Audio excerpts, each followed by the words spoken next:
राजसमंद जिले के दरिबा क्षेत्र में यूनियन उपाध्यक्ष नरहरि सिंह राठौड़ पर हुए हमले के बाद मजदूरों का आक्रोश फिलहाल थमा है, लेकिन चेतावनी अब भी बरकरार है।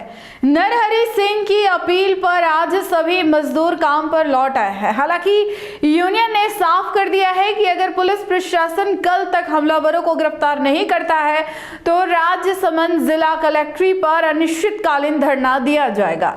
दरिबा क्षेत्र में मजदूर संगठन और प्रशासन के बीच बनी सहमति के बाद आज मजदूरों ने कार्य बहिष्कार समाप्त कर दिया।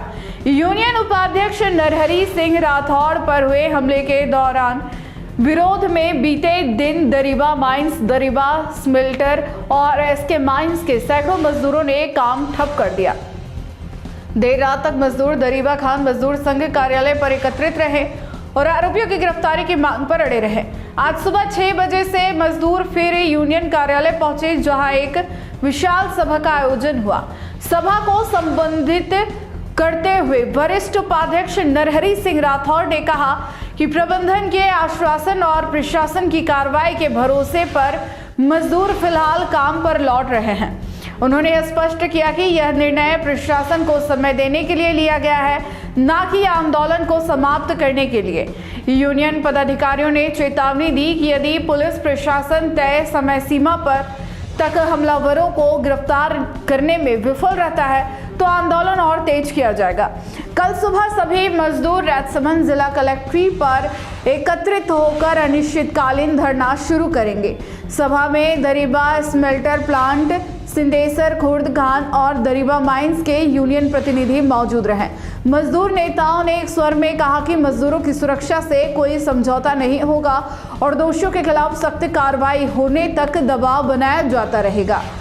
देखिए, कल जो घटना हुई उस घटना में जो लोग लिप्त थे और जिन लोगों ने ऐसा किया है उस पर हमने पुलिस में थाने में हमने रिपोर्ट दर्ज कराई और प्रशासन ने हमको एक दिन का टाइम हमसे मांगा कि हमें आप एक दिन दीजिए, हम उनको गिरफ्तार करके उनके सख्त से सख्त कार्रवाई करेंगे।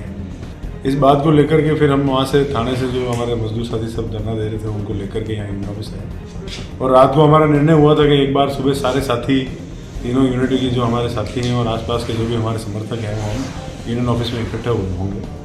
सुबह आपने देखा है कि भारी तादाद में सभी मजदूर साथी और सारे लोग इकट्ठा थे।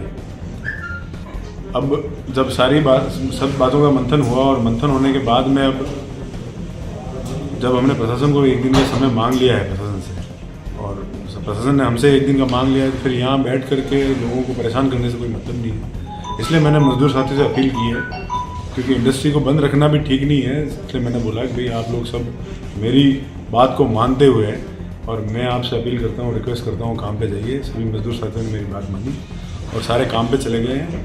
और मंच के माध्यम से और आपके माध्यम से मैं ये मैसेज देना चाह रहा हूँ कि अगर अब आज कल सुबह 8 बजे तक अगर इन लोगों पे कार्रवाई नहीं होती है और हमारे को और सारे मजदूर साथियों में जो मैसेज जो जाना चाहिए कि उन लोगों को पकड़ लिया और उन पर सख्त से सख्त कार्रवाई कर दी गई है तो ठीक है, और अगर नहीं की है तो फिर कल हम सब मजदूर साथी इस क्षेत्र के भारी संख्या में कलेक्ट्री पे जाएंगे और कलेक्ट्री पे जाकर के इस धरने को अनिश्चित काल धरना करेंगे वहाँ पे, और जब तक उन पे कार्रवाई नहीं होती हम तक वहीं कलेक्ट्री पे ही धरना करेंगे और कलेक्ट्री पे बैठेंगे। ऐसा हमारा विचार है। जो आपके साथ में घटना हुई, ये घटना पहले भी कभी हुई थी? नहीं, पहले इस तरीके की कभी घटना हुई नहीं है, तो पहली बार ही ऐसा हुआ है कि भाई कुछ लोगों ने इस तरीके से हमारे साथ में। ठीक है, हम संगठन में काम करते हैं तो कभी उतार चढ़ाव तो आते रहते हैं, लेकिन इस तरीके की घटना घटने का मैंने नहीं सोचा था कि भाई इस तरीके होगा। ये तो आज पहली बार ही हुआ ऐसा। तो इसके पीछे किसका हाथ हो सकता है? कोई राजनीतिक षड्यंत्र है या फिर कोई अन्य व्यक्ति? देखिए, जब तक वो लोग पकड़े नहीं जाते हैं तब तक मैं आपको कैसे बता सकता हूँ कि इसके पीछे कौन है, राजनीतिक है कि अंदर है कि बाहर है कि कौन है कौन नहीं है। तो उनके पकड़े जाने के बाद में उनके स्टेटमेंट से पता लगेगा कि भाई उनके पीछे कौन है।